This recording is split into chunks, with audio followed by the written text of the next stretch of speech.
Bwana asifiwe. Hey, shirabasata. Hallelujah, hallelujah. Amen. Today is a good day because leo ni siku njema kwa sababu God is good all the time. Mungu ni mwema. And we declare that God Mungu is the same yesterday, ndiye yule today, jana, leo and forever. na hata milele. Amen. Amen. All right. Well, this morning I was very blessed. Asubuhi ya leo nimebarikiwa. I enjoyed the pre-service, some of the prayer. I enjoyed the beautiful worship. Nimefurahishwa na maombi ya asubuhi na mabudu. I even did a little. Akakimbia karibu mumutege anguke. I enjoyed seeing the children in the Sunday school. Thank you to the Sunday school teacher. Amefurahishwa sana na vile watoto wanaendelea kule Sunday school. To you lovely people here. Munawapenda hawa pia. Beautiful souls. I was touched. Ameguzwa sana. Even I began to feel tears come to my eyes as I watched. Hata amesikia kulia wakati alipokuwa akitazama. As I thought about the goodness of God. Akifikiria matendo makuu na and I sat in that chair. Akiketi pale. And I began to think about how far God has taken me. Akaanza kutafakari mahali Mungu amemtoa. For the first half of my life. Kwa nusu ya maisha yake. I was not a man of God. Yeye hakuwa mtumishi wa Mungu. I was not serving Jesus. Hakuwa anamtumikia Mungu. I was more concerned about serving the world. Yeye alikuwa akitumikia ulimwengu. But when I was around 23 years old, lakini akiwa kitu miaka 23, I began to serve God. Akaanza kumtumikia Mungu. And he changed my life. Na Mungu akambadilisha maisha yake. In such a dramatic way. Kwa njia ya kipekee. That he pulled me from being a drunkard. Ambapo Mungu akamtoa kwa upombe. A drug addict. Na mambo ya miadarati. Someone who was doing bad things. Alikuwa anafanya vitu mbaya sana. He turned my life around. Mungu akabadilisha maisha yake. And for the past 22 years. Na kwa miaka 22 zimepita. 23 years now. Miaka 23 sasa. I've been serving the Lord Jesus Christ. Amekuwa mtumishi wa Mungu. And he has given me a wife by the name of Amy. Na amebarikiwa na mke anaitwa Amy. And he has given me 3 children. Amebarikiwa na watoto 3. And he has given me a roof over my head. Na ako na nyumba pia. And he has given me food in my belly. Na amepewa chakula pia. And he has taken me to over 30 nations in na this ametembea earth. Kwa mataifa 30. And he has taken me across my nation in over 40 states in my nation. Kwa katika nchi yake ametembea katika zile states karibu 40. I am so grateful for the Lord Jesus Christ. Anasema na asante kwa Mungu wake. And I wanted to publicly say that today. Na alikuwa anataka aseme hivyo wazi. Now I don't know about you today. Hajui mambo yako. But is anybody else in here glad that they know Jesus Christ? Kama kuna mtu hapa unafurahi la kwamba unamjua Yesu. Is anybody else in here blessed? Je, kuna mtu hapa amebarikiwa? I said, has God ever blessed you? Kama Mungu amekubariki uko hapa. I said, do you have health in your bones? Hey! Are you healthy? Yes. Huh? Did you have any food this morning? Mulipata kukula asubuhi leo? If you didn't, you're going to have lunch afterwards. Kama mulikula asubuhi hata lunch mutakula. So I mean, listen. Our God takes care of his people. Mungu wetu anashughulikia watu wake. He never said that it would be easy. Hakusema itakuwa rahisi. He never said that it wouldn't be challenging. Hakusema hakutakuwa na changamoto. But what Jesus did say lakini kile Yesu alisema, I will never leave you. Sitakuacha. Amen. Amen. So we praise the Lord. Sasa tunamshukuru Mungu. So today let me just jump into my message. Wacha niweze kuingia katika ujumbe wangu. Can everybody hear me okay? I said we're going to jump into my message. It's okay? Munasikia kizungu niwache? You may be seated.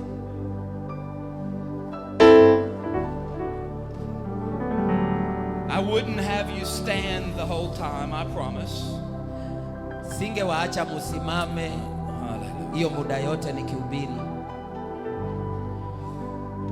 Well, I've shared a little bit about me, as I said. Ameshaongea mambo yake. I've now ushuhuda wake. spent half of my life serving Jesus Ametumia sasa nusu ya maisha yake akitumikia Yesu. because I became a born-again believer at 23, Aliokoka akiwa na miaka 23. and now I'm 46. Sahii ana miaka 46. And I can guarantee you Na anakuhakikishia that serving God ya kwamba kumtumikia Mungu is always a better choice ndiye choice mzuri than serving the world. kuliko kutumikia ulimwengu. I wish that my voice today Ningetamani sana kama sauti yangu could go all across Kenya ingetembea Kenya mzima, and that they could hear that serving the world is never a good idea. na Kenya ingesikia kutumikia dunia Amen. sio jambo nzuri. You know, as I prayed about this specific trip to Kenya, Nilipokuwa nikiombea safari hii, I was reminded of Jesus' words to Peter. nikakumbushwa maneno ya Yesu kwake Peter. Pastor Young, you don't have to turn here. I'm going to go there really quick. It's John 21:15 through 17. Yohana 21:15 na mpaka 17. And basically he asked Peter, "Do you love me? Akauliza Petro kama anampenda. Feed my sheep." Kama unanipenda, lisha kondoo. And in that passage, Na katika hilo andiko Jesus is calling Peter Yesu anamuita Peter and all of us who follow him, na wale wote wanaomfuata, not just to know him, sio tu kwa kumjua, but to actively care for his people. na wale wote wanaomfuata Yesu pia washughulikie watu wake. To feed the sheep Walishe kondoo is to nourish them in their faith, ni kuwalisha na kuweza kuwaweka katika imani, to guide each other in the way we should go, kuwaongoza kila moja kwa njia ile inayofaa, to encourage each other, kutiana moyo and to strengthen each other, na kutiana nguvu moja kwa so mwingine, that we can all stand firm in the middle of challenges. ili sisi zote tunaweza kusimama imara hata kati ya mawimbi. Jesus told me for this trip, Yesu akamwambia kwa ajili ya hili safari, he said, "Feed my sheep." akamwambia lisha kondoo wangu. So practically, we're going to have a little lunch and fellowship today. That's the practical. Na ndio maana akaandaa ile chakula cha pamoja.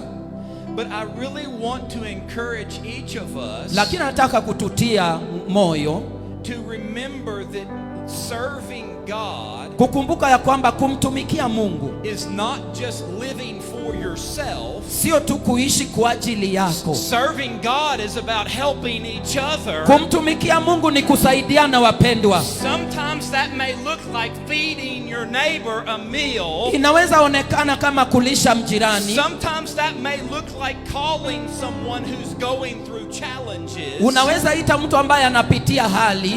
Sometimes that may look like sacrificing something yourself to benefit someone else. Inabidi ujitolee ili ya kwamba wengine waweze kufaidika. And church, this is one of the reasons why I go and do missions. Na kanisa, hili ndiyo sababu inanifanya niende kwa mataifa. Because I want to see the sheep, God's people. Anataka kuona wanakondoo. I want to see us strong in the faith. Anataka kuona kondoo wa Mungu akisimama imara katika imani. Full of joy. Wamejawa na furaha. Full of peace. Wamejawa na amani. Walking in victory. Wakitembea katika ushindi. We gotta walk in victory. Tutatembea katika ushindi. We've gotta walk in victory. Tutatembea katika ushindi. Full of faith. Tukijawa na imani. Full of joy. Tukijawa na furaha. We shall prevail. Where's the young lady who sung "We Shall Prevail"? Wapi msana alimba? Can you stand up? Simama tu kwa miguu. Okay. I want you to tell me. Can you come? Kuja tu.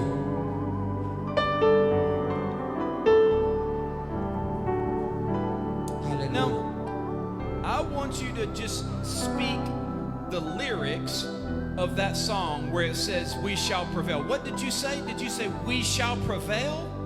What is it? The song. Does you remember? Ongea tu, usiimbe, ongea vile wimbo inasema hapo kwa The song you sung. can you just speak the words? I don't want her to sing. Just tell her the lyrics. Ongea tu. What are the lyrics? Vile wimbo inasema. Inasema aje? The words.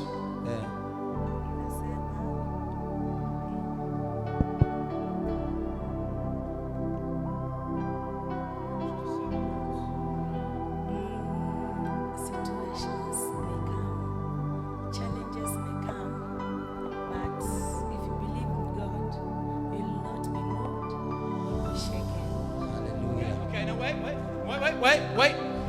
I'm trying to do something here. Najaribu kufanya kitu. Because I believe God is speaking prophetically through this young lady. Kwa sababu nahisi kama Mungu anaongea kupitia kwa huyu. And I believe that somebody in this house, ili mtu abariki. They actually need to hear this today. Mtu anafaa kusikia hii leo. Because some of us are on the verge of giving up. Wengine wetu tumefika mahali ya kukata tamaa. I said some of us are so discouraged. Wengine wetu tumevunjika moyo. Some of us feel like we are lost, we're abandoned, there's too many challenges. Wengine tunahisi kana kwamba tumeachwa, tumesaulika.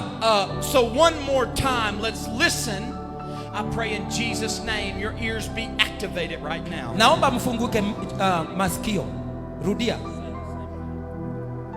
Situations may come, even challenges may come, but if you believe in God, and you get the breakthrough, you shall prevail. Hallelujah. Amen. Okay. Tumpigie makofi. Praise the Lord. Amen. Praise the Lord. Amen.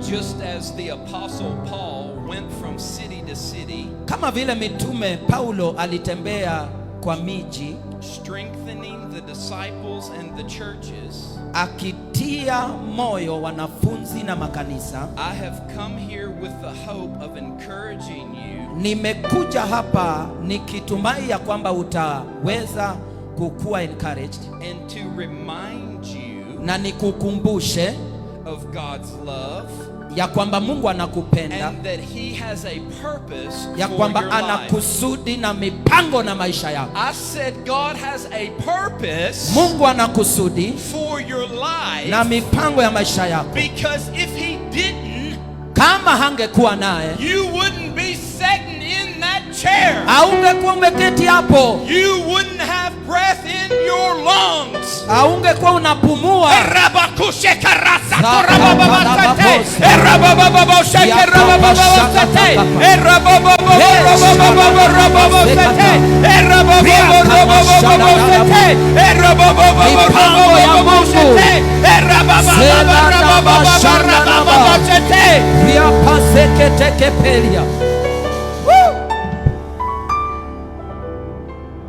You have a purpose.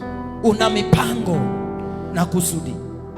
My prayer Maombi yangu is that God's church here in Kenya ni kwamba kanisa la Mungu hapa Kenya would be rooted itaweza kupata misingi deeply ndani in the faith, katika imani, that you would be more full of his spirit, ya kwamba kanisa itajawa roho wa Mungu, and that you would be ready ya kwamba utakuwa tayari to take the light of Jesus Christ kubeba mwanga ama mwangaza wa Yesu into your families, katika jamii yako, your community, katika mahali unakaa and beyond. na hata kule nje kwa mataifa.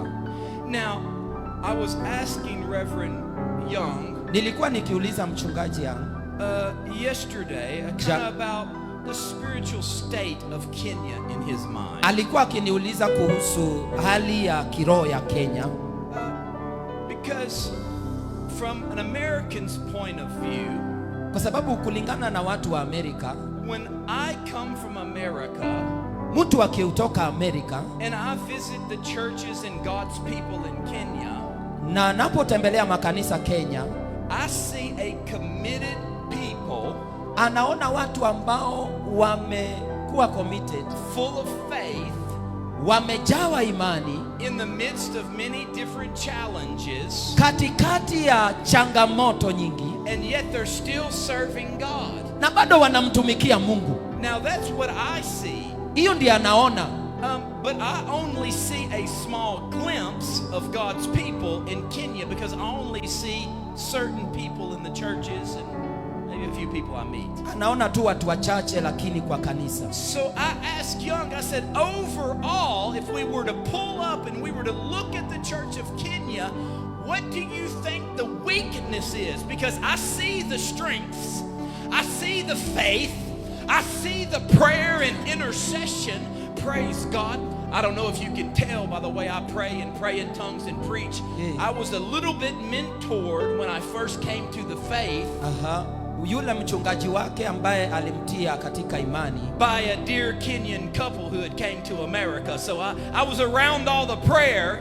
Wakati aliokoka wale walimuonyesha njia ni wa And you Kenya. guys have got the heart for prayer and intercession and I love it. Anapenda vile watu wa Kenya wanaomba. But as we talked, I seen some concern on Reverend Young's face. Lakini hata akiongea, hata kama licha ya kuwa Wakenya wanapenda maombi, wanapenda Mungu, kuna shida fulani. And he said something to me. Na nikamwambia, he said, Jason, Jason, the problem is that many of us, many Kenyans, many believers in Kenya, wengi wetu we've grown cold. Tumeshika baridi, tumepoa. I said his concern is that too many of us have grown cold. Ya kwamba watu wengi wamepoa. Can you translate the word apathetic? Yes. I said too many of us have grown apathetic. Wengi wetu wamekuwa na ile roho ya kutojali. Too many of us can hardly even come into God's presence and feel His presence. We're just show the church. Wengi wetu wameingiwa na baridi, hawawezi fika katika uwepo wa Mungu. We're not encountering God. Hatupatani na Mungu. We're not meeting Him in the secret place. Hatukutani mahali pake. I said his concern is that the church in Kenya has grown cold. Na kilio changu ilikuwa ni wa Kenya, wa kanisa la Kenya And the imepoa. church in America has grown cold too. Na hata yeye ameona kanisa la Amerika imepoa. Now listen, I'm not saying that the people I'm looking at are cold. Sikia, sikuambia kwamba nyinyi ni mumepoa. But maybe some of you are. Pengine wengine wetu mumepoa. Maybe secretly you're not even hungry for God anymore. Pengine umeketi hapo lakini hauna haja na Mungu. Maybe you've lost your fire. Umepoteza moto wako. I felt it before. I can remember when I was about 10 years into the faith. Nakumbuka nikiwa na miaka 10 kama nimeokoka. My first 10 years I was on fire. Miaka yake ya 10 ya kwanza alikuwa katika moto. Every time there was a prayer meeting, I was there. Kila wakati wa maombi alipatikana, kila mkutano Every ya time there maombi. was a church service, I was Kila there. wakati alikuwa katika ibada kanisani. Every time God said fast and don't eat food, I did it. Kila wakati alikuwa anaomba akifunga. My mother was concerned for me because I was eating so little, because God kept calling me to these extended times of fasting and prayer. Hata mama yake akashangaa kuangalia vile mtoto wake akuli kila 10 wakati. days, 20 days, 30 days, 40 days, multiple times of years. Siku 5, 10, 20 ati akiwa anaomba na kufunga. For a decade, God spoke to me and He told me, Jason, you've understood about generosity of your money, but you've not understood about generosity of your time. Mungu akamwambia, Jason, unaelewa sana kutoa pesa lakini kutoa wakati wako And so for a decade, I committed 2 hours and 40 minutes a day. Kwa hivyo kwa miaka 10 akatenga masaa mawili. From 4 a.m. to 6:20, no, 2 hours, 6:40. From 4 a.m. to 6:40. Hiyo kutoka saa 10 asubuhi mpaka saa 12:40. Every single day. Kila siku I committed myself to getting God's presence. alitenga hiyo saa kutafuta uso wa Mungu. And I was on fire. Na alikuwa kwa moto. I was going into the high schools and getting to preach to youth. Alikuwa anatembea kwa mashule akihubiria wanarika. I've seen hundreds of young people come to the Lord. Ameona mamia ya wanafunzi wakikuja kwa Yesu. I've seen healing healings. I've seen Ameona miracles. uponyaji, ameona miujiza, I've seen deliverances. ameona ukombozi, I've cast out demons. amekemea mapepo. I was on fire. Alikuwa katika moto, But then lakini baadaye life started happening. maisha ikaanza kumgonga. The expenses were high. Matumizi yake yakakuwa mingi. See, part of my story that I didn't tell you Kuna historia yake hajatuambia ushuhuda. is that from the time I was 13 to 23, Kati ya ile wakati alikuwa miaka 13 na 20, not only was I an alcoholic, sio tu alikuwa mtu anapenda pombe, just like my grandfather and great grandfather. kama babu yake. Actually, the first time I can remember drinking alcohol and getting drunk, I was in grade 4. Anakumbuka akiwa grade 4, kitu 10 years 9 years alikuwa amelewa. Eventually that life of alcohol and drugs began to open up a door for me to become a drug dealer. Maisha ya ulevi na miadarati ikamfungulia mlango, akakuwa sasa na deal kuuza I drugs. spent from the age of 13 to 23 dealing illegal drugs. Kati ya miaka 13 na 23 ameuza madawa ya kulevya. At 17, I was making more money than both of my parents who worked. Akiwa na miaka 17 alikuwa anatengeneza pesa kuliko wazazi wake wote I wawili. was used to having money. Alikuwa na pesa juu ya.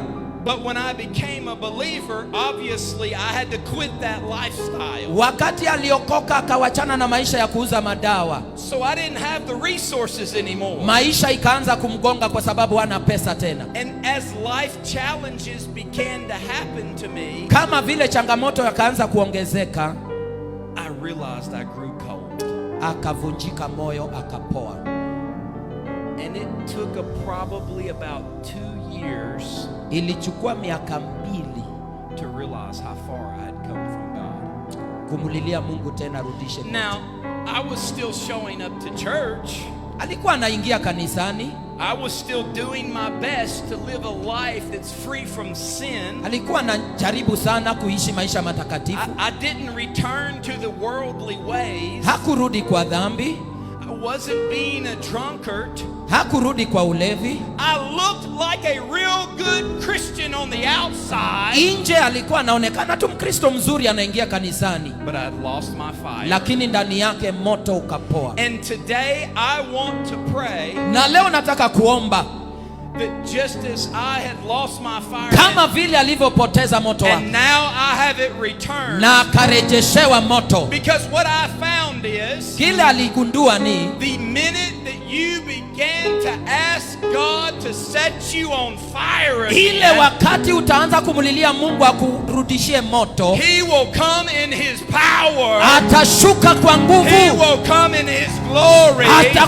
shuka kwa utukufu, And if you will ask Him to stir your heart again, na utamuomba Mungu niweke moto tena, you will begin to catch fire. utashika moto. And I am on fire now. Sai niko kwa moto, I love Jesus. nampenda Yesu I'm wangu, excited about God. ninamfurahia Mungu I wangu, pray to God. ninamuomba Mungu wangu. I teach my children about God. Mimi namfundisha watoto wangu I kuhusu tell Mungu wangu. other people about God. Mimi nafundisha watu kuhusu Mungu. I'm on fire. Mimi And nimeshika from moto. this place, I want to pray Nataka kuomba, for you and for the Church of Kenya. nataka kukuombea na kanisa la Kenya. Lord, I pray Mungu, ninaomba in Jesus' name katika jina la Yesu that Kristo you would send your fire upon this nation. ya kwamba Bwana utatuma moto wako juu ya taifa hili. I pray that everywhere the Church of Kenya has grown cold, Kila mahali kanisa la Kenya imepoa, that you'll send your fire. washike moto tena In Jesus' name. katika jina la Yesu Kristo. Amen. Amen. We praise the Lord. Haleluya, tunamshukuru Mungu. Now, I want to go into a bit of what God showed me while I was in prayer for Wacha this niingie church. kile ambacho Mungu amenionyesha nikiwa naomba. Is everybody still awake? Mumelala ama muko macho? Everybody still okay? Muko macho?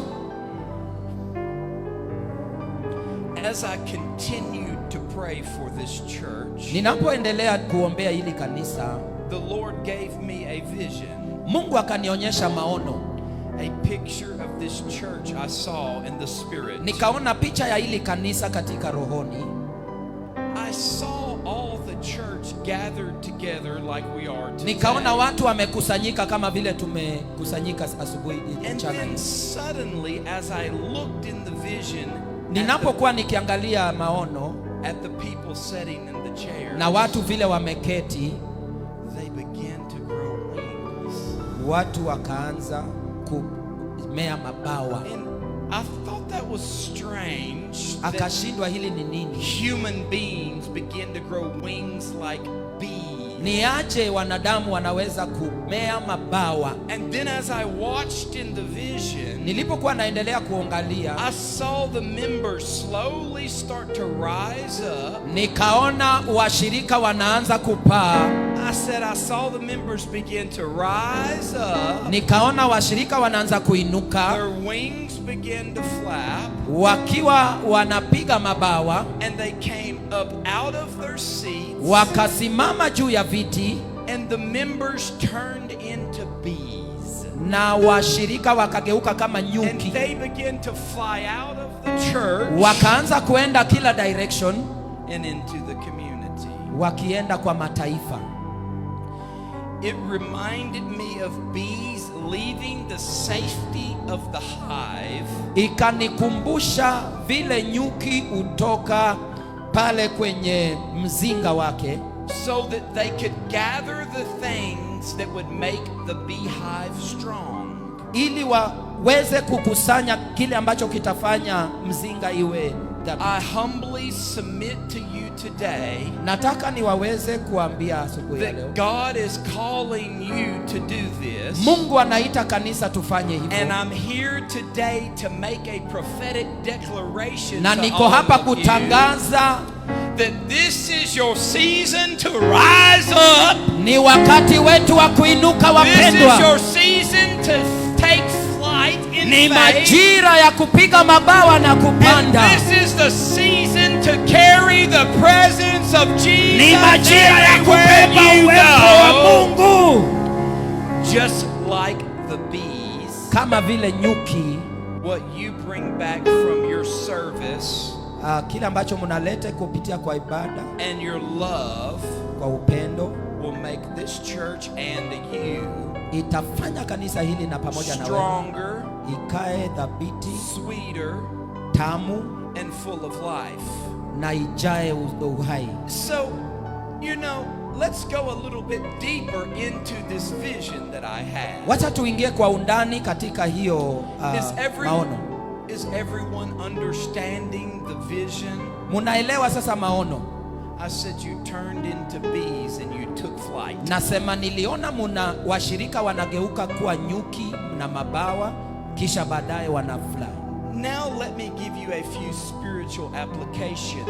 Wacha niwapatie vile niingie kwa undani katika hayo maono. First, I'm here to declare that Open Heavens Kwanza nataka kutangaza kwamba kanisa la Open Heaven is a church called ni kanisa ambalo limeitwa to go beyond the walls. kuenda nje ya ukuta. Said you're a church called Yaani nyinyi ni kanisa mumeitwa na bado to mumekaa go beyond the walls. kuenda nje kwa mataifa. You don't keep staying inside the church. Nyinyi sio wa I hapa. said you're going to go outside of the wall. Nyinyi mutaenda kwa mataifa. You're going out. Mutaenda You're nje rising up. kwa mataifa juu. Now listen here. I believe the wings are kind of a sign of the Holy Spirit in a way that it gave you power. Naamini The wings, mabawa ni ishara ya vile Roho Mtakatifu anapeana nguvu. they gave you power. Inakupea nguvu. I want you to read Acts chapter 1 verse 8. Anataka nisome Matendo ya Mitume 1 mstari wake ni wa 8. Acts 1 verse 8. Matendo ya Mitume 1 mstari wa 8. Wacha nisome kwa Swahili. Lakini mtapokea nguvu kisha wajilia Roho Mtakatifu, nanyi mtakuwa mashahidi wangu katika Yerusalemu na Yudea yote na Samaria hadi mwisho wa dunia. I said, but you will receive power Nanyi mtapokea nguvu when the Holy Spirit comes to you, Roho Mtakatifu and you utakapokujia. will be my witnesses Mtakuwa mashahidi wangu all across this land. dunia nzima. Amen. Amen.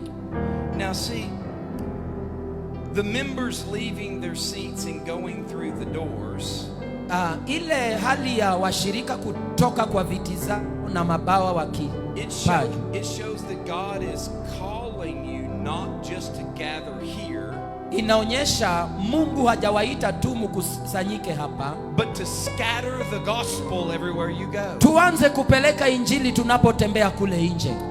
Also, just as the bees leave their hive Na kama vile nyuki huacha mzinga wake to bring back what will sustain the colony, ndio waweze kurudisha kile ambacho kitaweza kuweka dhabiti mzinga, believers are also sent out to gather souls watu wa Mungu pia wanatumwa na Roho Mtakatifu waende walete mioyo, and bring them into the walete harvest. kwa kanisa.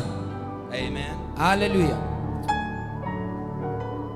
I want you to read Matthew chapter 9, Nataka tusome Mathayo 9 37 and 38.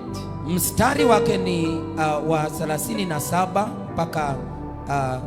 37 through 38. Mathayo 9 mstari wa 37 inasema hivi: hapo akawaambia wanafunzi wake, mavuno ni mengi, lakini wafanyakazi ni wachache.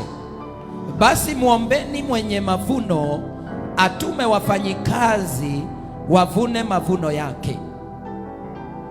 Beloved, the harvest is plentiful. Wapendwa, mavuno ni mengi. I drove by no less than probably 1,000 people this morning on the way to this church. Nimepita watu karibu 1000 nikikuja kanisani. That unless you go tell them about Jesus, Hadi ile wakati tutakapoenda kuambia kuhusu Yesu, unless you encourage them to come to church, hadi ile wakati tutaenda kuwatia moyo warudi kanisani, they're going to just keep sitting on the side of the road. watasimama tu kwenye barabara. The kids are just going to keep playing their ball and kicking their soccer ball Watoto tu wataendelea kucheza mpira Jumapili, when they should have been in church this morning. wakati wanafaa kuwa kanisani. I said, beloved, there's a community full right Wapendwa, now nawaambia pale nje kumejaa mavuno, that'll never put foot in the church na watafika kanisani, hawatakanyaga kanisani unless we tell them. hadi wakati ambapo. And I want to encourage you, Nataka kuwatia moyo don't let that coldness that comes on us all, na wahimiza, musipoe wapendwa, and don't let that fear of people musiache kuogopa kuongea na watu stop you iwasimamishe from inviting somebody ama iwazuie kualika kanisani, to come to church. waingie kanisani. And don't you be discouraged, Na musivunjike moyo wapendwa, because it's so interesting to me kwa sababu ni jambo la kufurahisha that sana the Sunday school did the message about the prodigal son this ya morning. kwamba watoto wamefanya drama ya prodigal son. I literally have a message about going out and getting the prodigals, basically. Na hilo ndilo inaingiana na ujumbe, twende tutafute wale waliopotea. And the Sunday school this morning, by the Spirit, decides to act out Watoto wakiwa wamejazwa na Roho wamefanya ile drama, the very story ile ya hadithi that shows us ambayo inatuonyesha the world may look tempting, ya kwamba dunia inaweza kuwa ya kutamanisha ama ya but it kupendeza, always ends up with the pigs. lakini baadaye unamalizia na nguruwe. And beloved, there are many people this morning that are eating with the pigs. Na kuna watu hata katika ulimwengu wa rohoni wanakula na And nguruwe. let it be our our prayer as we go out from this place, Wacha iwe maombi yetu tunapoondoka, that God would call back all his prodigal sons and daughters. ya kwamba Mungu atarejesha waliopotea. See, I was one of them. Mimi nilikuwa moja yao. You know, I can remember so clearly my mother, Naweza kumbuka mama yangu as I was breaking her heart nilipokuwa nikimvunja moyo wake because of the life that I was living, kwa sababu ya maisha nilipokuwa ninaishi, but never once did she miss a day na singeweza kumsikia when ama she wasn't kumtii. sitting in her chair praying Alikuwa anaomba, anashinda akiomba that God would bring back her prodigal son. kwamba Mungu, kumbuka mtoto wangu. Beloved, Kenya's full of prodigal sons. Lakini Kenya sasa tumejaa watoto And wapotevu, I'm standing in this place today. na nimesimama kwenye haya madhabahu mchana wa leo. I'm begging you to care. Ninawaomba kanisa kama I'm vile begging nimeona you to kwa get maono, fired up again. nawaomba vile nimeona kwa maono, I'm asking you to use that gift of prayer and intercession vile mumebarikiwa na kipawa cha maombi, to begin to cry out for the lost. tuanze kumlilia Mungu kwa ajili ya waliopotea. Is anybody hearing me? Mtu ananisikia? Now let me move on to a couple more points. Wacha niendelee. I've got 20 minutes. Nina kama dakika 20. I'm going to talk for 20 more minutes. Nataka tu kuongelesha At dakika 1 20. o'clock, I'm going to be done. By saa 7 mimi nitakuwa We're nimemaliza. going to take the Lord's Supper. Tutakula mkate wa Mungu ama We're meza ya going to Mungu. eat a lunch for those that want to eat a lunch. Pia wale wanataka kula, tutakula pamoja. It's going to be good. Itakuwa ya baraka. Bees leave to gather nectar and pollen, Nyuki ulete ile nekta ile ya maua, but what they bring back strengthens the hive. lakini wakilete kwa mzinga yao inaweka dhabiti mzinga. Likewise, when believers share Christ, Hivyo hivyo wanafunzi ama waamini tunapoenda nje kule serve their neighbors, na kushiriki neno la Mungu na watu wengine, and bring new disciples, tunalete wale converts, the local church is strengthened. alafu kanisa linatiwa nguvu. Beloved, we have a job to do. Wapendwa, tuna kazi ya kufanya. Are we doing our job? Tunafanya kazi ile tunapaswa kufanya. This is the other thing I want to say. Kitu kingine nataka kusema, In the bee life, katika maisha ya nyuki, the queen bee ile malkia wa nyuki represents the life source anaashiria of the colony, of the home, the beehive. ile yote imesimamia hiyo mzinga.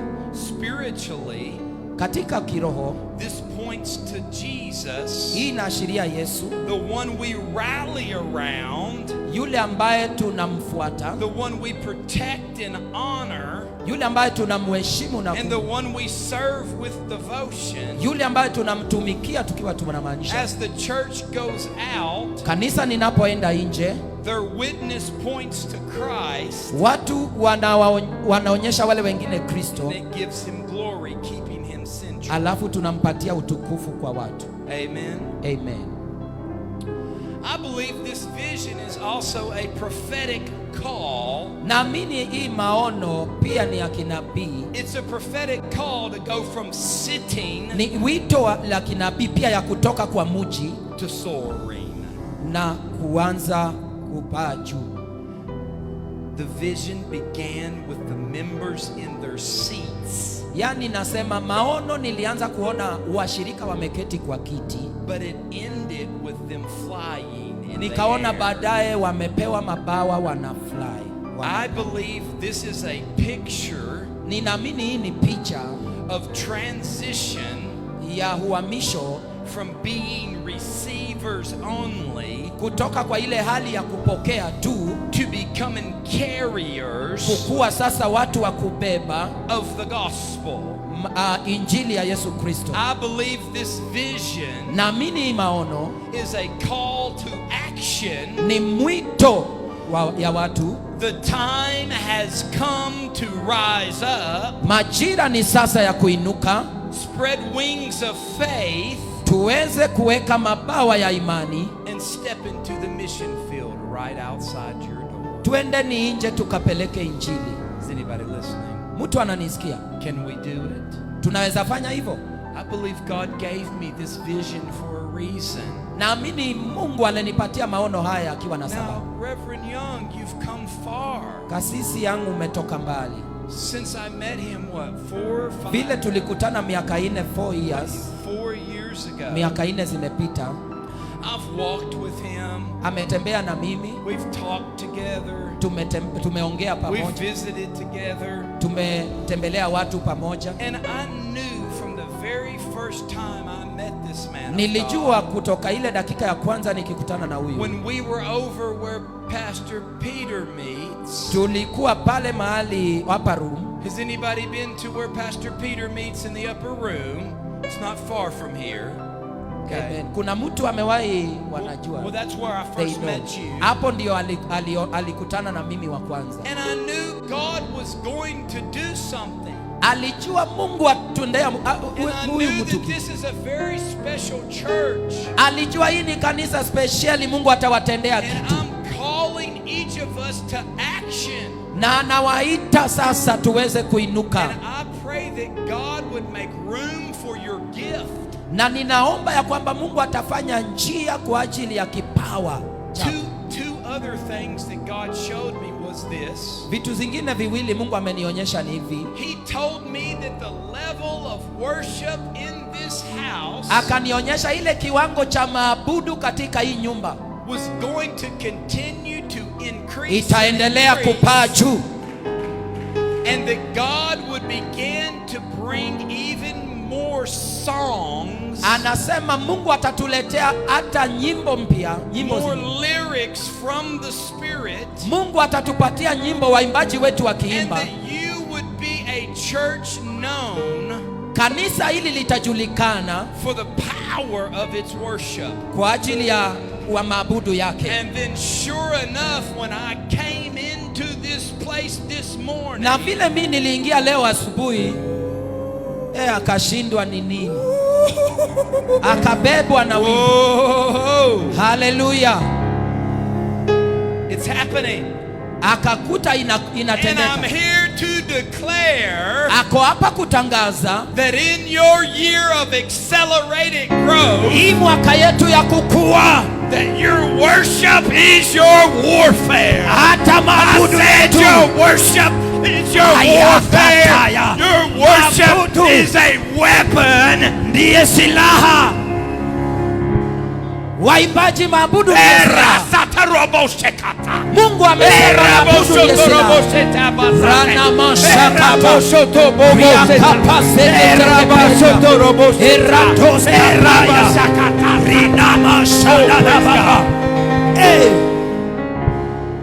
I got a little African in me. Niko na kauafrika kidogo ndani yangu. Just a little bit. Kidogo tu. Don't be fooled by the skin color. Usiangalie rangi. Come on now, I'm trying to be funny. Usiangalie rangi. I said, mimi ni Mwafrika. Worship. Yani maabudu katika hii nyumba. It's your weapon. Ndiye silaha ya hii kanisa. Ndiye silaha ya hii kanisa. When you come into this place, ukiingia kwa hii kanisa, and you worship God, na unapoendelea kumwabudu Mungu, you begin to break through, unaanza kupenya ama kupata upenyo. Every barrier. Kila kizuizi. I said you're gonna break through. Mutapenya. Every obstacle. Na kupita kila kizuizi. Every challenge. Na kuvuka kila changamoto. Everything that's going on in your life. Chochote ambacho kinaendelea katika maisha yako. That if you will worship God, mutakapoabudu Mungu katika roho na kweli, He'll break you through. mutapata kupenya. I said a season of breakthroughs coming. Anasema majira ya kupenya umefika. And as you move into 2026, Munapoingia katika mwaka ya 26, the second thing that is going to be very key, ya pili ambacho nataka muzingatie, I said I'm talking about some spiritual keys this morning. na waongelesha kuhusu vifunguo vya kiroho Have sahihi. you ever forgotten your key and you can't get into the lock? Umewahi poteza kifunguo unashindwa kuingia kwa nyumba?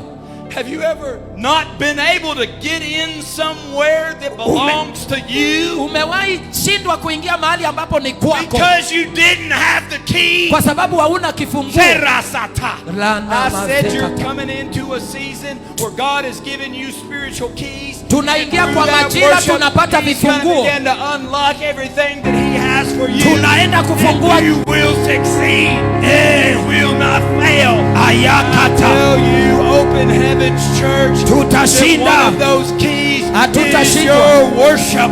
Yes. A second key So kifunguo cha kwanza ni maabudu, cha pili is leadership. ni uongozi, Becoming more mature kukomaa and understanding what it looks like na kuelewa to be a man or woman of God, kinachohitajika kuwa mtumishi wa Mungu fully committed ambaye amejitoa with no compromise. bila kuweza kuwa na fugufugu. I said, the days of compromise, Siku za kuchanganya, the days of not living how we know we should be living, siku za kuishi maisha za kuchanganya they're over. zimekwisha. If you want to come into this next season that God has for you, Kama munataka kuingia katika you're kipindi going to need kingine, to use the key of worship, munahitaji kifunguo cha and maabudu, you're going to need to use the key of leadership, maturity. na pia mutumie kifunguo cha uongozi And na it's my kukomaa. prayer Na ni maombi yangu that Reverend Young ya kwamba kasisi yangu will begin to get downloads from the Spirit nitaanza kupokea kwa on kiroho how we can be good leaders. vile washirika tutakuwa viongozi ambao ni I bora. said we need some good leaders in the house of Mungu God. anasema kanisa hii viongozi We wainuke, need some leaders that are going to show up and do what they say they're going to do. ya kwamba viongozi ambao watainuka na kufanya vile We need wanasema. some leaders in this house Tunahitaji viongozi katika hii nyumba, that their life is such a witness of Jesus Christ, maisha yao ni ushuhuda wa Yesu Kristo, that their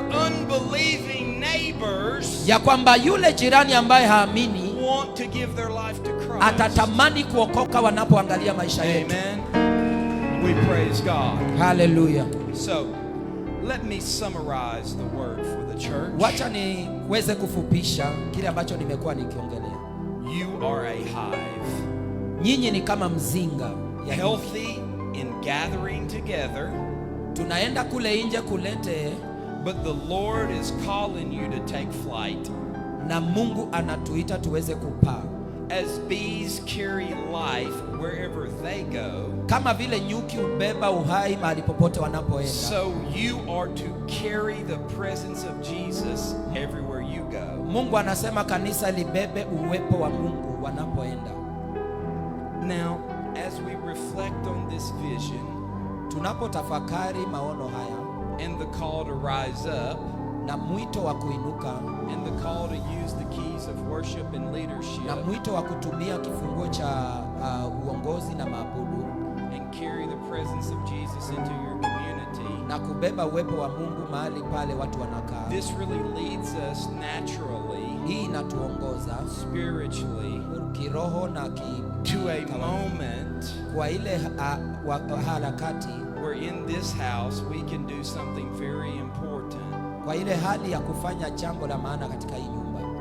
Just as the church is called to go out in faith and strength, Kama vile kanisa limeitwa kuenenda katika imani, we are also invited to come close to Jesus.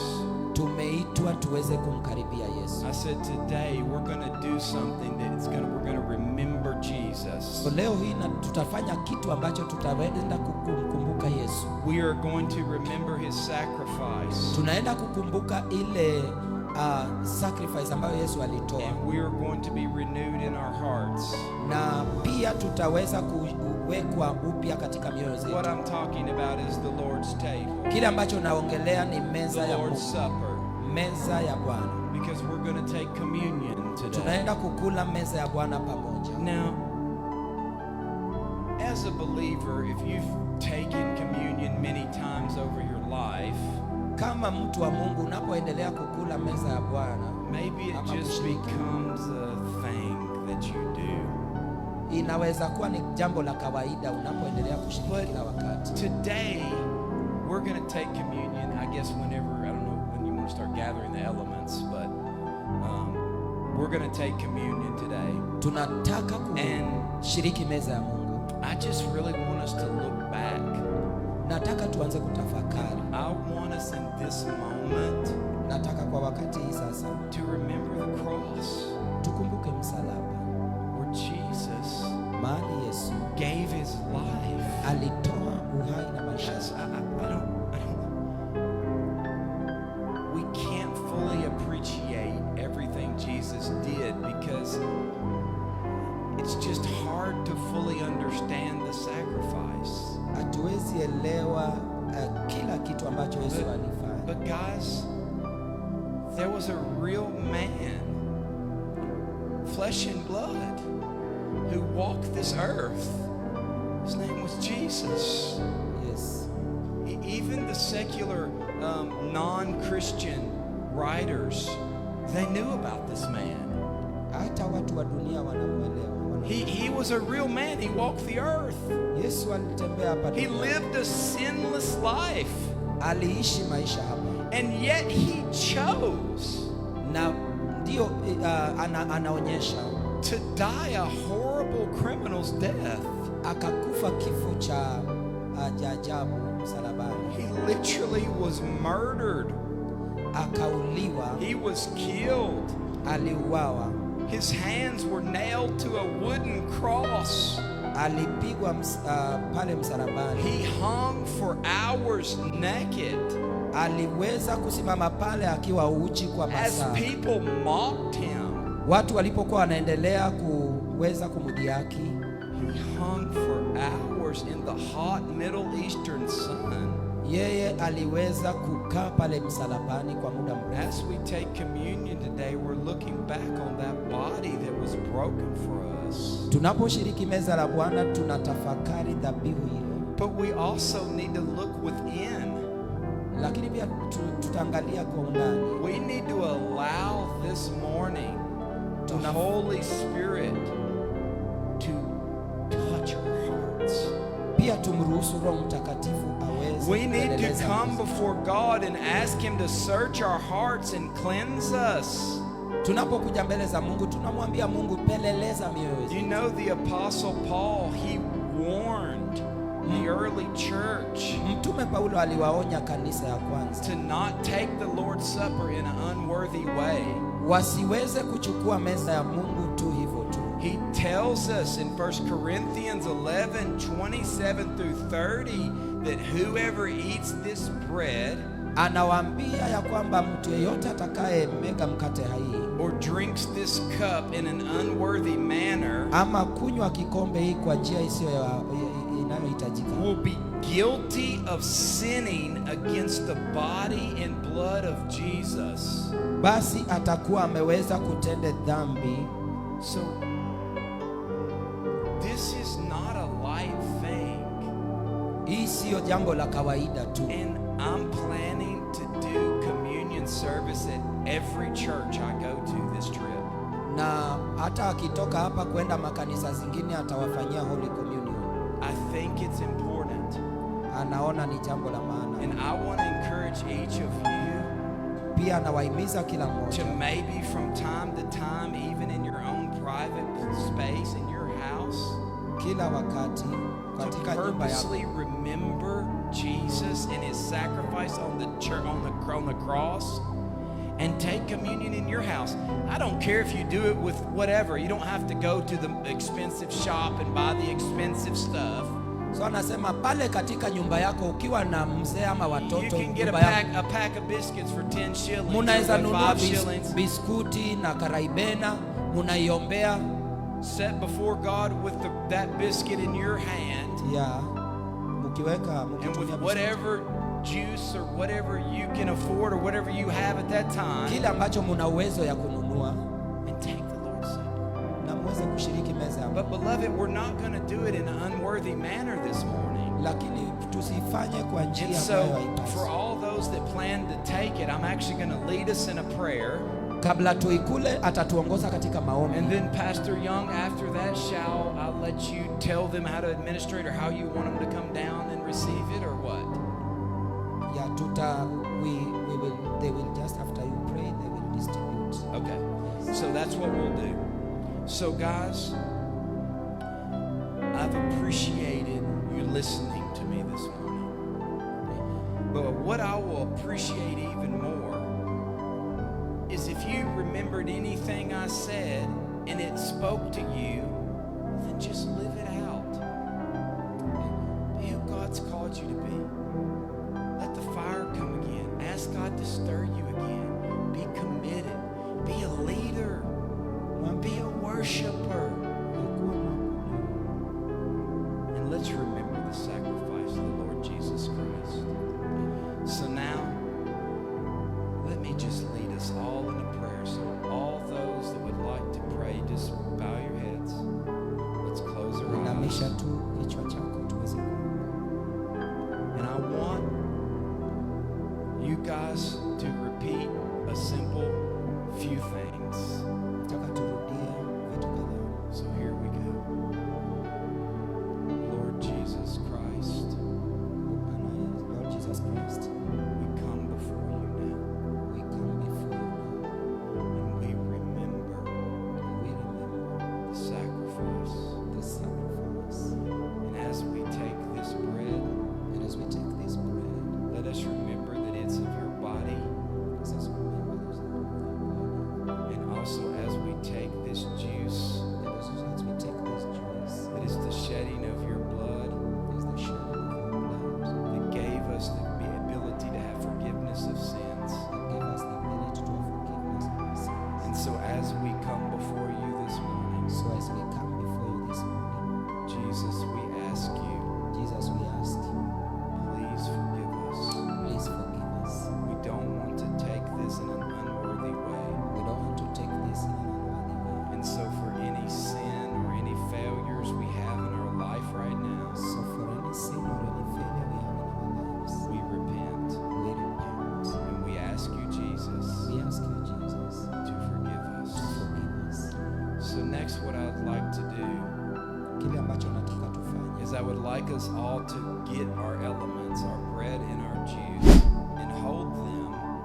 And once everyone has been distributed to, then I will give some more direction on the breaking of the bread and the taking of the juice. So let's, whoever's helping with the distribution, let's get all these lovely people the bread and the juice. And once everybody has it, we'll go from there.